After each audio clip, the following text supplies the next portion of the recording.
नमस्कार दोस्तों, मैं अमन तिवारी और आप सबका स्वागत करते हैं द क्लासरूम शिक्षा पे। आज हम लोग बहुत ही महत्वपूर्ण मुद्दे पे चर्चा करने वाले हैं। आप लोगों को पता होगा, इकोनॉमिक सर्वे गवर्नमेंट ने रिलीज कर दिया है। 29 जनवरी को गवर्नमेंट ने इकोनॉमिक सर्वे रिलीज किया। इकोनॉमिक सर्वे एक तरह का डेटा होता है जिसमें गवर्नमेंट पिछले साल की, मतलब पिछले फाइनेंशियल ईयर की जितने भी प्रोग्रेस हुई रहती पूरी इकोनॉमी में, और साथ साथ ये भी बताती है कि वे अहेड क्या रहेगा, मतलब कि आगे गवर्नमेंट किस प्रकार से मूव करने वाली है। ये सब कुछ इकोनॉमिक सर्वे में दिया रहता है। साथ ही आप सबको पता होगा कि पिछले साल किस प्रकार एक पूरे ग्लोबल लेवल पे, पूरे वर्ल्ड ऑर्डर में किस प्रकार से एक तरह का अनसर्टेनिटी था। जगह जगह वॉर बैटल हो रहा था, जगह जगह युद्ध लड़े जा रही थी, सप्लाई चेन पूरी तरह डिसरप्ट हो चुकी थी। और इन सभी सिचुएशन में इंडिया को एक इमर्जिंग पावर की तरह भी, इमर्जिंग इकोनॉमी पावर की तरह भी उभरना था। और हम लोग हाल ही में देखे हैं कि हम लोग का जो सेकेंड जो एडवांस एस्टिमेट है जीडीपी का, उसमें हम लोग एक बहुत बढ़िया ग्रोथ रेट अचीव किए हैं। वो उसका सबसे बड़ा जो श्रेय जाता है वो हमारे इंडिया की डोमेस्टिक डिमांड का जाता है। तो इन सभी मुद्दों पे पूरे इकोनॉमिक सर्वे में चर्चा हुआ है और एक बेहतर डेटा के साथ और एक बेहतर कंटेंट के साथ इकोनॉमिक सर्वे इस बार का आया है। तो आप सबको जरूर इकोनॉमिक सर्वे पढ़ना चाहिए। चलिए स्टार्ट करते हैं इकोनॉमिक सर्वे के कुछ बेसिक कंटेंट, और उसके बाद हम लोग 1 बाय 1 लेक्चर लेंगे अलग अलग चैप्टर का। दोस्तों, इकोनॉमिक सर्वे आ गया 2025-26 का। आज से हम लोग एक सीरीज पूरा इकोनॉमिक सर्वे का निकालेंगे जो कि आपके द क्लासरूम शिक्षा पे मिलने वाला है। इसमें हम लोग हर एक चैप्टर में जितने भी डेटा पॉइंट हैं या जितने भी गवर्नमेंट ऑफ इंडिया का एनालिसिस रहा है या उसका क्या पर्सपेक्टिव रहा है, हम लोग चैप्टर वाइज देखने वाले हैं। तो आज से हम लोग स्टार्ट करते हैं बेसिकली फ्रंट पेज से। इसका फ्रंट पेज का भी कुछ सिग्निफिकेंस होता है, तो उससे स्टार्ट करते हैं और हम लोग डे बाय डे हम लोग पूरा 1 बाय 1 पूरे चैप्टर को कंप्लीट कर लेंगे। ठीक है, आप हमारे साथ ऐसे ही जुड़े रहिए द क्लासरूम शिक्षा के साथ, और हम लोग द इकोनॉमिक सर्वे को एकदम ईजी लैंग्वेज में समझने की कोशिश करेंगे। इसका फ्रंट पेज जो है, अगर हम लोग फ्रंट पेज की बात करें तो फ्रंट पेज में दो साइड दिखाया जा रहा है। एक तो ब्राइटर साइड दिखाया जा रहा है जो कि ब्राइटर डोमेस्टिक मार्केट को दिखा रहा है। किसके? इंडिया के डोमेस्टिक मार्केट का क्या सिचुएशन है। तो ये दिखा रहा है कि इंडिया का जो डोमेस्टिक मार्केट है वो ब्राइटर वे में है, मतलब इवॉल्व कर रहा है। वहीं अगर हम लोग ग्लोबल लेवल की बात करें, ये जो नीचे दिखा रहा है थोड़ा डार्कर है ना, ये थोड़ा डार्कर दिखा रहा है। ये दिखा रहा है ग्लोबल अनसर्टेनिटी को, ग्लोबल अनसर्टेनिटी को दिखा रहा है। तो इस वे में इकोनॉमिक सर्वे का जो फ्रंट पेज है एक तरफ brighter domestic market of India को दिखा रहा है, वहीं एक तरफ डार्कर ग्लोबल अनसर्टेनिटी को दिखा रहा है। तो इस वे में कैसे इंडिया इवॉल्व करेगा, इसका पूरा पर्सपेक्टिव एंड एनालिसिस इस बार के इकोनॉमिक सर्वे में दिया गया है। इसके फ्रंट पेज पे एक और चीज़ देखें तो इसके एक कॉर्नर पे नेशनल एम्बलम ऑफ इंडिया, अर्थात राष्ट्रीय जो प्रतीक होता है वो दिखाया जाता है, और उसी के नीचे सत्यमेव जयते लिखा रहता है। ठीक है, तो ये तो रहा पूरा front page of economic survey of India. अब थोड़ा सा बात कर लेते हैं इकोनॉमिक सर्वे ये किस ईयर का है, 2025-26 का है। अब आप बोल रहे हैं, आप सोच रहे होंगे कि अब तो ये 2026 से स्टार्ट हो रहा है, 27 चलने वाला है, मतलब आगे इसके बाद 27 आएगा, तो ये 2025-26 का इकोनॉमिक सर्वे क्यों है। तो एक्चुअल में इकोनॉमिक सर्वे का जो कॉन्सेप्ट होता है वो एक, ये तो डिटेल रिपोर्ट होता है गवर्नमेंट ऑफ इंडिया का। ठीक है, ये डिटेल रिपोर्ट होता है गवर्नमेंट ऑफ इंडिया का। ये गवर्नमेंट ऑफ इंडिया क्या करती है कि जैसे मान लीजिए, पहले तो इसके लिए आपको कॉन्सेप्ट सीखना होगा फाइनेंशियल ईयर का। जो फाइनेंशियल ईयर होता है वो 1 अप्रैल से लेके, किसी भी साल में 1 अप्रैल से लेके अगले साल के 31 मार्च तक रहता है। ठीक है, 31 मार्च तक का एक फाइनेंशियल ईयर रहता है। अर्थात अगर हम लोग इस ईयर की बात करें तो ये जो फाइनेंशियल ईयर होने वाला है वो 2027 का फाइनेंशियल ईयर होने वाला है। 2027 फाइनेंशियल ईयर, 2027 फाइनेंशियल ईयर कब से कब डिफाइन होगा, 1 अप्रैल 2026 से लेके 31 मार्च 2027 तक। ठीक है, वहीं इससे पहले जो था फाइनेंशियल ईयर 2026 था, ये कब से कब था, 1 अप्रैल 2025 से लेके 31 मार्च 2026, ठीक है। यही इसी समय का ये जो फाइनेंशियल ईयर 2026 है, इसी का रिपोर्ट होगा इकोनॉमिक सर्वे 2025-26, ठीक है।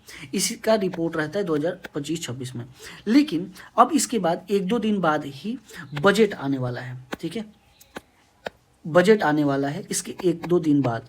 जो बजट का कॉन्सेप्ट होता है वो प्रेजेंट फाइनेंशियल ईयर, यानी कि वो फाइनेंशियल ईयर 2027 के लिए होगा, यानी 1 अप्रैल 2026 से लेके 31 मार्च 2027 तक का जो भी गवर्नमेंट का पर्सपेक्टिव होगा, जो भी पॉलिसी होगा, जैसे भी उसको रेवेन्यू एक्सपेंडिचर करना होगा, वो इस बार के बजट में गवर्नमेंट अपना दिखाएगी। तो फाइनेंशियल ईयर 2026 का सारा काम बजट में पता चल जाता है। वहीं अगर हम लोग बात करें फाइनेंशियल ईयर 2026 के बारे में, तो वो हमको पता चलता है इकोनॉमिक सर्वे 2025-26 से, ठीक है। तो ये पूरा कॉन्सेप्ट है इकोनॉमिक सर्वे 2025-26 का। तो हम लोग अभी ये समझ लिए कि इकोनॉमिक सर्वे जो आया है उसका जो फ्रंट पेज है उसका क्या सिग्निफिकेंस है, फिर ये इकोनॉमिक सर्वे में फाइनेंशियल ईयर का क्या कॉन्सेप्ट होता है, ठीक है। इसमें हम लोग प्रीवियस ईयर का इकोनॉमिक सर्वे देखते हैं और प्रेजेंट ईयर का बजट निकालते हैं, ठीक है। और इकोनॉमिक सर्वे निकालता कौन है, तो इसकी अगर बात करें तो ये मिनिस्ट्री ऑफ फाइनेंस के द्वारा निकाला जाता है। मिनिस्ट्री ऑफ फाइनेंस में ही एक डिपार्टमेंट होता है, डिपार्टमेंट ऑफ इकोनॉमिक अफेयर, ठीक है। उसमें एक इकोनॉमिक डिवीजन होता है, वही क्या करता है, इकोनॉमिक सर्वे को रिलीज करता है, ठीक है। और जो डिपार्टमेंट ऑफ इकोनॉमिक अफेयर है इसको हेड कौन करता है, chief economic adviser, chief economic adviser, यही रिलीज करते हैं इकोनॉमिक सर्वे को, ठीक है। तो यहाँ तक हम लोग ये देख लिए। अब आगे बढ़ते हैं कि इस बार के इकोनॉमिक सर्वे में कंटेंट क्या क्या है। तो कंटेंट देखिए, पहले प्रीफेस से स्टार्ट होता है, फिर एक्नॉलेजमेंट दिया रहता है, फिर कुछ एब्रिविएशंस रहते हैं, जितने भी शॉर्ट फॉर्म इस पूरे इकोनॉमिक सर्वे के दौरान यूज किया गया रहता है उसके एब्रिविएशंस रहते हैं, फिर लिस्ट ऑफ टेबल्स रहते हैं, चार्ट, बॉक्सेस, ऐसा लिस्ट पूरा रहता है। जो भी इकोनॉमिक सर्वे में यूज किया रहता है पूरे बुक में, उसका टेबल, चार्ट और बॉक्सेस दिए रहते हैं स्टार्टिंग में, ठीक है। फिर स्टार्ट होता है हमारा पहला चैप्टर। तो इस बार का जो पहला चैप्टर है वो स्टेट ऑफ द इकोनॉमी है। इसका नेम है पुशिंग द ग्रोथ फ्रंटियर। इसका पहला चैप्टर है। इसमें क्या कहा गया है कि इंडिया का जो डोमेस्टिक इकोनॉमी है, डोमेस्टिक इकोनॉमी किस प्रकार से ग्रो कर रहा है, और साथ साथ जो ग्लोबल इकोनॉमी है, ग्लोबली कैसा पूरी इकोनॉमी ड्राइव हो रहे हैं, उसके अनुसार हम लोग को कैसे एडजस्ट करना चाहिए, अपने पॉलिसीज़ कैसे बनाने चाहिए, इस प्रकार का सारा चीज़ हमको फर्स्ट चैप्टर में दिया रहेगा।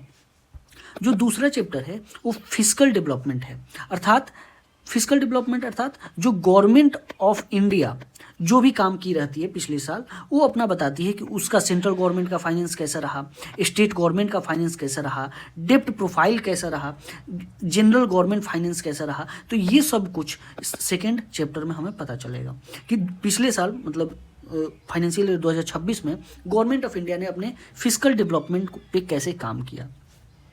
फिर तीसरा चैप्टर जो आता है मॉनेटरी मैनेजमेंट पे आता है, अर्थात जो भी आरबीआई है, आरबीआई किस प्रकार से अपने पॉलिसीज़ को चेंज किया, जैसे जैसे सिचुएशन बदला वैसे वो कैसे काम किया, इस पूरे साल का डिटेल रिपोर्ट हम लोग चैप्टर 3 में देखने वाले हैं। फिर हम लोग देखते हैं चैप्टर 4 जो कि एक्सटर्नल सेक्टर से रिलेटेड है, अर्थात कैसे हम लोग एक्सपोर्ट और इंपोर्ट को मैनेज किए पूरे ईयर में, ये हम लोग देखेंगे एक्सटर्नल सेक्टर अर्थात 4th चैप्टर में हम लोग देखने वाले हैं। फिर इसका 5th चैप्टर जो है वो इन्फ्लेशन से रिलेटेड होता है, ठीक है। इन्फ्लेशन का क्या मतलब ट्रेंड रहा, पूरे साल भर कैसा इन्फ्लेशन रहा, ग्लोबली इन्फ्लेशन कैसा रहा, डोमेस्टिक इन्फ्लेशन कैसा रहा, इसी में हम लोग जीडीपी डिफ्लेटर्स का भी कॉन्सेप्ट देखने वाले हैं। तो ये सब कुछ हम लोग 5th चैप्टर इन्फ्लेशन में देखेंगे। फिर इसका 6ठा जो चैप्टर है वो एग्रीकल्चर पे है, अर्थात अब हम लोग सेक्टर ऑफ इकोनॉमी पे देखेंगे, अलग अलग जो सेक्टर ऑफ इकोनॉमी है डोमेस्टिकली, तो अलग अलग सेक्टर का हम लोग देखेंगे। तो जिसमें पहला हम लोग प्राइमरी सेक्टर तो एग्रीकल्चर की बात करेंगे। इसमें एग्रीकल्चर के साथ साथ फूड मैनेजमेंट भी हम लोग देखते हैं। तो इसमें पूरे साल एग्रीकल्चर की क्या सिचुएशन रही, एग्रीकल्चर में हम लोग किस प्रकार ग्रोथ अचीव कर पाए, कौन सा पॉलिसी गवर्नमेंट अडॉप्ट की, ये सब कुछ हम लोग इस चैप्टर में देखने वाले हैं। इसी का जो 7वां चैप्टर है वो सर्विस सेक्टर से रिलेटेड होता है, ठीक है। सर्विस सेक्टर में क्या क्या हम लोग पॉलिसी अपनाए, कैसे चेंज हुआ, वो हम लोग 7वें चैप्टर में देखने वाले हैं। वहीं इसका जो 8वां चैप्टर है वो इंडस्ट्री से रिलेटेड है, अर्थात जो सेकेंड हम लोग का जिसको हम लोग सेकेंडरी सेक्टर ऑफ इकोनॉमी भी कहते हैं, तो उससे रिलेटेड हमारा 8वां चैप्टर है। इसमें हम लोग देखेंगे कि हमारा डोमेस्टिक कैसे डेवलपमेंट रहा, ग्लोबल मैन्युफैक्चरिंग किस प्रकार से चेंज हो रहा है, हमारा सप्लाई जो चेन है, जो सप्लाई चेन पे आजकल पूरा विवाद चल रहा है, इन चीज़ों में कैसे हम लोग एडॉप्ट कर रहे हैं, वो सारा चीज़ हम लोग 8 चैप्टर में देखने वाले हैं। फिर 9th चैप्टर स्पेसिफिकली एक इन्वेस्टमेंट के लिए बनाया गया, इन्वेस्टमेंट एंड इंफ्रास्ट्रक्चर के लिए एक अलग से ही चैप्टर तैयार किया गया है। आप लोग जानते हैं जैसा हम लोग का इंफ्रास्ट्रक्चर, किसी भी इकोनॉमी में जिस प्रकार का इंफ्रास्ट्रक्चर होता है उसी से उसकी पूरा इकोनॉमी डिसाइड होती है। तो इसलिए हम लोग एक इकोनॉमिक सर्वे में एक अलग से ही चैप्टर दिया जाता है इंफ्रास्ट्रक्चर और इन्वेस्टमेंट से रिलेटेड, ठीक है। इसी का 10th जो चैप्टर है वो इन्वायरमेंट एंड क्लाइमेट चेंज से रिलेटेड है। जैसा कि आप सबको पता होगा कि अमेरिका क्लाइमेट चेंज की जितने भी कॉन्फ्रेंस हुए, जितने भी डील हुई थी, उन सबसे वो अपने आप को एक करके बाहर कर रहा है। पेरिस एग्रीमेंट से भी बाहर कर लिया है। तो इन सब सिनेरियो में ये काफ़ी अनसर्टेन सिनेरियो है। अब हम लोग को इसके अनुसार एडॉप्ट करना चाहिए कि हमें इस पर कैसे रिएक्ट करना है, हमें अपने कैसे पॉलिसीज़ को चेंज करने हैं। तो इन सब से रिलेटेड जो हम लोग पढ़ने वाले हैं वो environment and climate change chapter में पढ़ने वाले हैं। तो ये 10वां चैप्टर है, ठीक है। 11 चैप्टर की अगर बात करें तो एजुकेशन एंड हेल्थ पे इस बार एक अलग से चैप्टर ही बना दिया गया है। मतलब ये आता तो है सर्विस सेक्टर के ही अंतर्गत, ये सर्विस सेक्टर में ही आता है, लेकिन इस पे एक अलग से चैप्टर इस बार दे दिया गया है एजुकेशन एंड हेल्थ पे। ये काफ़ी इंपॉर्टेंट भी सेक्टर होता है, इसको हम लोग सोशल सेक्टर के अंतर्गत रखते हैं। ये बहुत ही इंपॉर्टेंट सेक्टर होता है किसी भी इकोनॉमी में। फिर हम लोग अगर 12वें चैप्टर की बात करें तो इसमें एम्प्लॉयमेंट एंड स्किल डेवलपमेंट की बात की जा रही है। ये भी अगर हम लोग लेबर सप्लाई की बात करें तो उस लिहाज से employment and skill development is very important. और जैसा कि इस बार हम लोग कोड भी लाए हैं, लेबर कोड भी लाए हैं, तो इसलिए भी ये चैप्टर इस बार काफ़ी इंपॉर्टेंट रहने वाला है, ठीक है। अगर 13वें चैप्टर की बात करें तो rural development and social progress, ठीक है। ये भी पूरे रूरल डेवलपमेंट के जितने भी पॉलिसीज़ हम लोग चेंजेस देखे हैं पिछले साल, वो भी हम लोग बात करेंगे इस 13वें चैप्टर में। फिर 14 चैप्टर की जो बात आती है, ये इसमें evolution of the AI ecosystem, very important chapter है ये इस बार के इकोनॉमिक सर्वे में। हम लोगों ने एक अलग ही चैप्टर बना दिया, आप लोग देख सकते हैं एआई पे।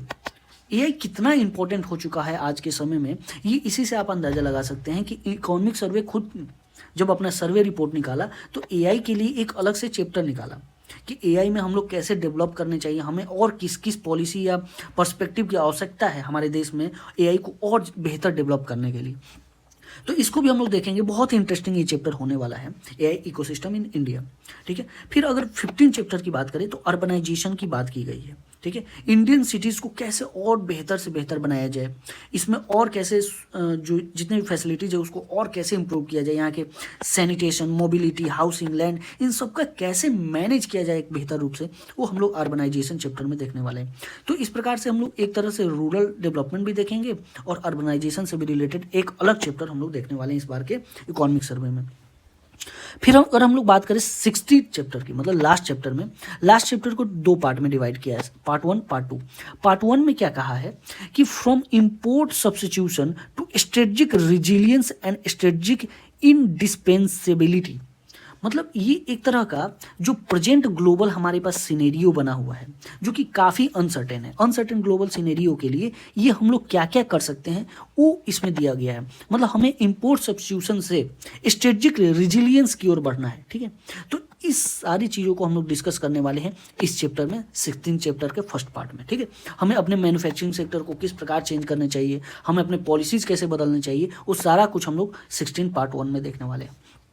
वहीं जो 16 का पार्ट 2 है वो कह रहा है building strategic resilience and strategic indispensability, the role, इसमें किसकी role, state, private sector and citizen, इसमें तीनों के रोल की बात किया जा रहा है। मतलब गवर्नमेंट, प्राइवेट सेक्टर और सिटीजन, इन सब का रोल क्या होगा, ये जो हम लोग स्ट्रेटेजिक रिजिलियंस एंड स्ट्रेटेजिक इंडिस्पेंसिबिलिटी पे काम करने वाले हैं, ठीक है।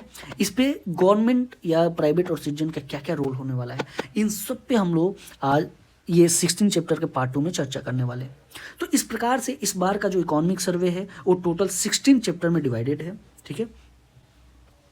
स्टेट ऑफ द इकोनॉमी से लेके हम लोग फिजिकल डेवलपमेंट मतलब गवर्नमेंट ऑफ इंडिया क्या किया, उसके बाद आरबीआई, एक्सपोर्ट इंपोर्ट, फिर डिफरेंट जो हमारा सेक्टर ऑफ इकोनॉमी है वो कैसे इवॉल्व हुआ। इसके साथ साथ इस बार जो एआई इकोसिस्टम पे एक अलग से चैप्टर आ गया है उसको भी हम लोग देखेंगे। तो इस प्रकार से हमारा आज का जो इंट्रोडक्टरी सेशन हुआ, जो कि इकोनॉमिक सर्वे का फ्रंट पेज से लेके इसमें क्या क्या इस बार का कंटेंट दिया हुआ है ये हम लोग देख लिए। अब हम लोग अगली वीडियो से अलग अलग चैप्टर का डिटेल एनालिसिस देखेंगे।